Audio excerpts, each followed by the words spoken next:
दिनै बड'फानि 35थि थैनाय सान गिबियावनो नोंथांमोननि चेनेलनि गेजेरजों बयनिसिमबो दिनैनि बे गोथार सानाव आंनि खुलुमनाय सिबिनायखौ आं बे समाव बावहरग्रोदों आरो बड'फानि फारसे आंनि खुलुमनायखौ आं बावहरदों।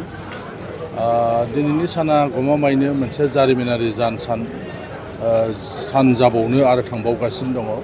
मानो होननानै बुङोबा दिनै हादरनि जे राजथावनि दिल्लीयाव दिनै बड'फानि मुसुखा गायसननाय आरो बेखौ फैगोन भारतनि नखर मन्त्रि अमित शाह बिथाङा, आसामनि मानगोनां गिबि मन्त्रि डक्टर हिमन्त बिश्व शर्मा, दिल्लीनि मानगोनां गिबि मन्त्रि लोगोसे बिटिआरनि चिफ प्रमद बर' बिथांमोना दिनै बे दिल्लीनि नोगोरमायाव बड'फानि मुसुखा मोनसे बेखेवनायजों लोगोसे दिल्लीनि नैबे कैलाश कल'नियाव बड'फानि मुंजों मोनसे लामानि नाम दोननो थांगासिनो दङ आरो बेखौ दिनै अफिसियेलि दिनै बे लामाखौ डिक्लेयार होगोन दसे उनावनो। दा गमामायैनो बड'फाखौ दिनै जोङो नेसनेल लेभेलाव गायसननो हाबाय होननानै जोङो बुंनांगोन। दिनै बड'फाखौ जेरैबायदि दुलाराय बर' फरायसा आफाद आरो इउएन ट्रास्टआ बड'फानि नामखौ गोजोर खालामनो थाखाय बायदिसिना हाबाफारि लानानै थैनायनि उननिफ्रायनो जेरै खामानि मावबोगासिनो दङ आरो बे बेलायाव आरो आगानसेबाव बिटिआर सरकार, गाहायै बिटिआर सरकारनि मानगोनां चिफ प्रमद बर'नि नाजानाय आरो दुलाराय बर' फरायसा आफादनि नाजानायाव दिनै दिल्ली बायदि भारतनि केपिटेल जायगायाव बेवहाय बड'फानि मोनसे मुसुखा आरो लामा दोननो थांनाया गमामायैनो बेयो जारिमिनारि सान। दा बिनि थाखाय दिनै जोंनि गासिबो बर' रायजो राजाफ्रा गोजोननाय फोरमायदों।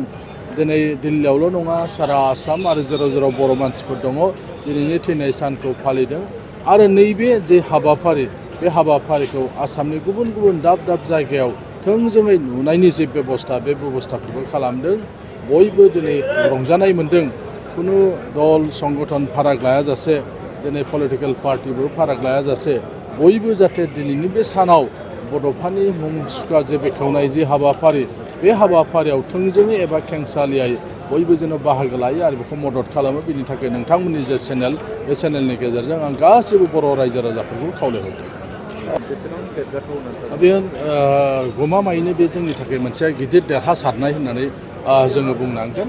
मानोना जेरैबायदि जोंनि आथिखालनि मानगोनां चिफ प्रमद बर' बिथाङा जेरैबायदि नाजाबाय थानानै बे भारतनि केपिटेलाव जोंनि बड'फाखौ गायसननायजों लोगोसे बायदिसिना हाबाफारि मावनायखौ नोंथांमोना नुबोबाय थादों। दिनै मोजां मोनसे सोमोन्दो लाखिनो थाखाय बिटिआरनि चिफ, एबसुनि दैदेनगिरिफोर, बर' थुनलाइ आफादनि दैदेनगिरिफ्रा दिल्लीयाव नाजानायनि थाखायनो दिनै गान्धी हिन्दुस्तानी साहित्य सभायावबो मोनसे एबसु आरो बड' साहित्य सभानि मोनसे मावख'बो मोननो हाबाय। दा बेबायदि प्रमद बर'आ चिफ जाखांनायनि उनाव बायदि रोखोमनि दिल्लीयाव बर' हारिखौ गायसननो थाखाय बायदिसिना हाबाफारि लागासिनो दङ।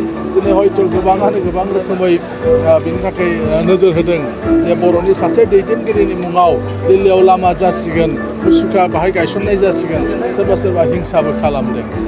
जेखियानो जाया मानो बे जोंनि थाखाय मोनसे गोग्गाथावना। मानोना दिनै बेबायदि रावनिबो बेबायदि खालामनाय जाफेराखैमोन, बर'फोरनिफ्राय गिबि आरो आसाम होननानै बुङोबा बे नैथि। बेनिखायनो दिनै जोङो बाहाय गोग्गानांगौ दङ जोंहा जे जोंनि बर'नि सासे दैदेनगिरिखौ, जोंनि माहारिनि सासे दैदेनगिरिखौ, जोंनि आसामनि सासे दैदेनगिरिखौ, फरायसा सासे दैदेनगिरिखौ भारत सरकाराबो जे दिनै गनायथि होनानै बेबायदि मोनसे मान मर्यादा जे होबाय, बिनि थाखाय आङो भारत सरकार आरो दिल्ली सरकारखौ साबायखर बावदों। दिनै बेबायदि हाबाफारि मावफुंनो थाखाय बिथांमोना जोंनो गनायथि होनायनि थाखाय दिनै भारतनि नखर मन्त्रि एबा दिल्ली सरकारा गनायथि होआमोनब्ला बेबायदि दिल्ली बायदियाव बर'नि बड'फानि नामाव मुं दोननाय आरो बिथांनि मुसुखा गायसननाया एसेबां गोरलै बाथ्रा नङा। बेनिखायनो आं मोननैबो जे सरकार बे सरकारखौ आं बे समाव साबायखर बावो।